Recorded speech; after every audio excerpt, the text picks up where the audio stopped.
ایک چھوٹے سے برفیلے شہر میں ایک محنتی موچی اپنی پیاری بیوی کے ساتھ رہتا تھا۔ اس کی ایک چھوٹی سی دکان بازار کے بیچوں بیچ تھی۔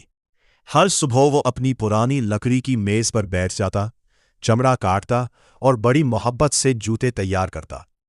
اس کے بنائے ہوئے جوتے سادہ ضرور تھے، مگر اتنے مضبوط اور آرام دہ کہ لوگ دور دور سے خریدنے آتے تھے۔ مگر وقت ہمیشہ ایک جیسا نہیں رہتا۔ آہستہ آہستہ شہر میں نئی اور بڑی دکانیں کھل گئی۔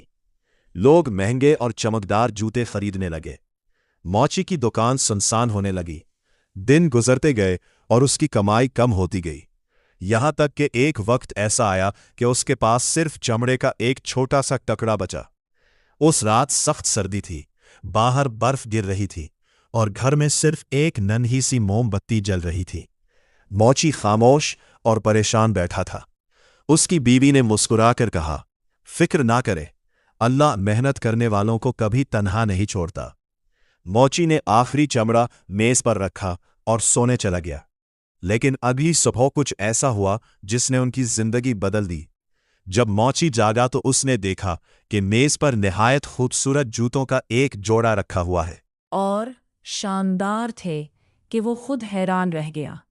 سلائی اتنی صاف تھی جیسے کسی جادو نے انہیں بنایا ہو۔ کچھ دیر بعد ایک امیر تاجر دکان پر آیا۔ اس نے جوتے دیکھے اور فوراً اچھی قیمت دے کر خرید لیے۔ اتنے پیسے مل گئے کہ موچی مزید چمڑا خرید سکا۔ اس رات اس نے پھر چمڑا کاٹ کر میز پر رکھا اور سو گیا۔ صبح پھر وہی معجزہ ہوا۔ اب موچی اور اس کی بیوی کی حیرانی بڑھتی جا رہی تھی۔ آخر کون ان کی مدد کر رہا تھا؟ ایک رات دونوں نے حقیقت جاننے کا فیصلہ کیا۔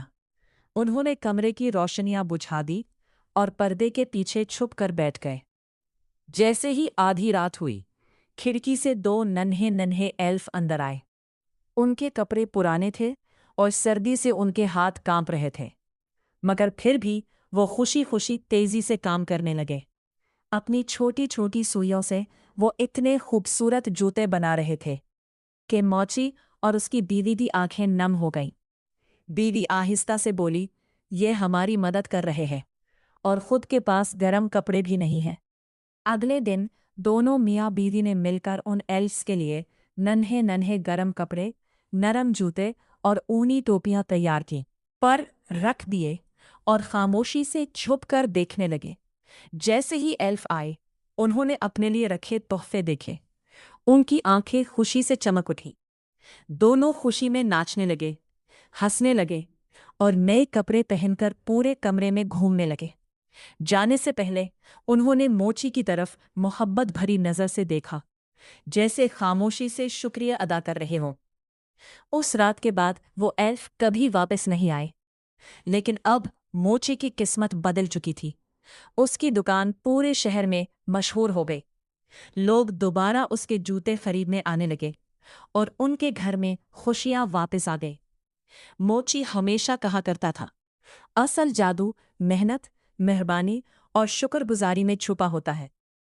یہ خوبصورت کہانی ہمیں سکھاتی ہے کہ اگر انسان سچے دل سے محنت کرے اور